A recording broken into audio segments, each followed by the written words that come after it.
അപ്പൊ നമ്മളിന്ന് ഉണ്ടാക്കാൻ പോകുന്നത് ഒരു ഹോം ഡെക്കർ ആയിട്ട് യൂസ് ചെയ്യാൻ പറ്റുന്ന ഒരു ഐറ്റമാണ്. അതിനായിട്ട് ആദ്യം തന്നെ ഒരു യെല്ലോ ക്രേപ്പ് പേപ്പർ എടുക്കുക, പെറ്റലിന്റെ ഷേപ്പിൽ കട്ട് ചെയ്യുക. അങ്ങനെ 4 എണ്ണം കട്ട് ചെയ്ത് വെച്ചിട്ട് അതൊന്ന് ചുരുട്ടിയെടുക്കണം. ചുരുട്ടിയെടുത്തതിന് ശേഷം നമ്മൾ ഒരു കമ്പി എടുത്തിട്ട് കമ്പിയിൽ ഒരു കോട്ടൺ വെച്ച് പൊതിയണം. പൊതിഞ്ഞതിന് ശേഷം നമ്മൾ ഒരു ഡാർക്ക് ഓറഞ്ച് കളറിലെ ക്രേപ്പ് പേപ്പർ കട്ട് ചെയ്ത് അതൊന്ന് കിട്ടിക്കൊടുക്കണം. ശേഷം നമ്മുടെ 4 പെറ്റൽസും അതിലൊന്ന് അറേഞ്ച് ചെയ്ത് കൊടുക്കണം.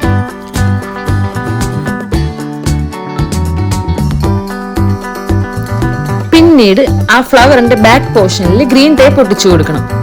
ഒട്ടിച്ചു കൊടുത്തതിന് ശേഷം നമ്മൾ ലീഫാണ് ഉണ്ടാക്കുന്നത്. അതിനായി ഗ്രീൻ ക്രേപ്പ് പേപ്പർ എടുത്തിട്ട് സർക്കിൾ ഷേപ്പിൽ കട്ട് ചെയ്തെടുക്കണം. ആ സർക്കിൾ ഷേപ്പ് വീണ്ടും ട്രയാങ്കിൾ ഷേപ്പിലേക്ക് കട്ട് ചെയ്തിട്ട് അതെല്ലാം കൂടി ഒന്ന് ഒട്ടിച്ചെടുക്കണം.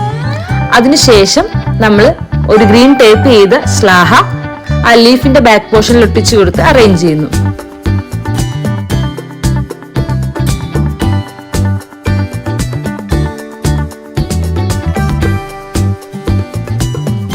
അടുത്തത് നമ്മൾ സ്പ്രിങ്സ് ആണ് ഉണ്ടാക്കുന്നത്. അതിനായി ഗ്രീൻ ടേപ്പ് ചെയ്ത സ്ലാഹ ഒന്ന് ചുറ്റിയെടുത്തതിന് ശേഷം നമ്മൾ ആദ്യം ഉണ്ടാക്കിയ ഫ്ലവറും ലീവ്സും എല്ലാം കൂടി ഒരു സർക്കിൾ അറേഞ്ച് ചെയ്ത് കൊടുക്കണം.